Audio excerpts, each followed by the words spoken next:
Elle est douce la grâce de l'Esprit Saint, et infinie la bonté du Seigneur. Nous ne pouvons le décrire avec des mots. L'âme tend vers lui, insatiable, envahie par son amour. Elle a trouvé le repos en lui, et a complètement oublié le monde. Ce n'est pas toujours que le miséricordieux accorde cette grâce à l'âme. Souvent, il donne l'amour à l'égard du monde entier. C'est alors que l'âme pleure pour lui et implore le Tout-Puissant qu'il répande sa grâce sur toute âme et lui pardonne dans sa pitié. Notre âme désire savoir quelle fut ta vie avec le Seigneur sur la terre. Mais tu enveloppais ton secret dans le silence, comme ce n'était point ta volonté de livrer tout cela à l'Écriture.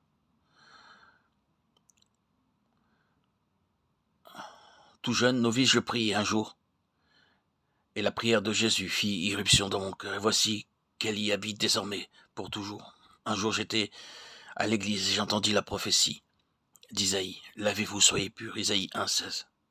Et il me vint la pensée de savoir si la mère de Dieu avait péché, ne serait-ce que par une seule pensée. Et voici que pendant que je priais, une voix disait distinctement en moi, la mère de Dieu n'a jamais péché, pas même par une pensée. Ainsi l'Esprit Saint rendait témoignage dans mon cœur de sa pureté. Si la vie de la mère de Dieu est, en un certain sens, cachée dans un silence sacré, le Seigneur a cependant fait connaître à l'Église qu'elle embrasse dans son amour le monde entier, que dans l'Esprit Saint, elle voit tous les peuples de la terre et en a pitié. Que les hommes sachent combien est grand l'amour de la toute pure Mère de Dieu à l'égard de tous ceux qui sont dans le péché. J'ai expérimenté cela pour ma part. Je ne connaissais pas la Mère de Dieu, mais le Saint-Esprit me la fit connaître. Voilà plus de 40 ans qu'elle me visita, moi pécheur, et m'instruisit. J'en serais mort, moi misérable, mais j'entendis sa voix, je recueillis ses paroles. Ce que tu fais me répugne, elle était si pleine d'amour, si agréable, si douce, et ça était sa voix, que je ne puis jamais oublier ces mots si doux, et ne sais comment remercier, moi pécheur, la Mère de Dieu, pleine de grâce et de miséricorde.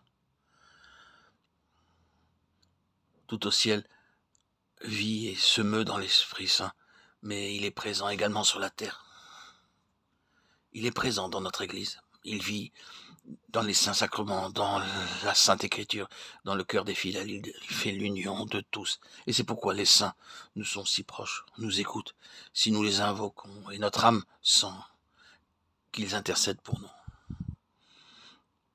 Les saints vivent dans un autre monde, et là, voient la gloire de Dieu. Mais ils voient aussi, dans le même esprit, toute notre vie et nos actions. Ils savent nos souffrances et écoutent nos ferventes prières. L'Esprit Saint leur enseigne l'amour de Dieu durant leur vie terrestre, et celui qui possède cet amour sur la terre entre dans la vie éternelle, et là au ciel l'amour grandit et atteint sa perfection.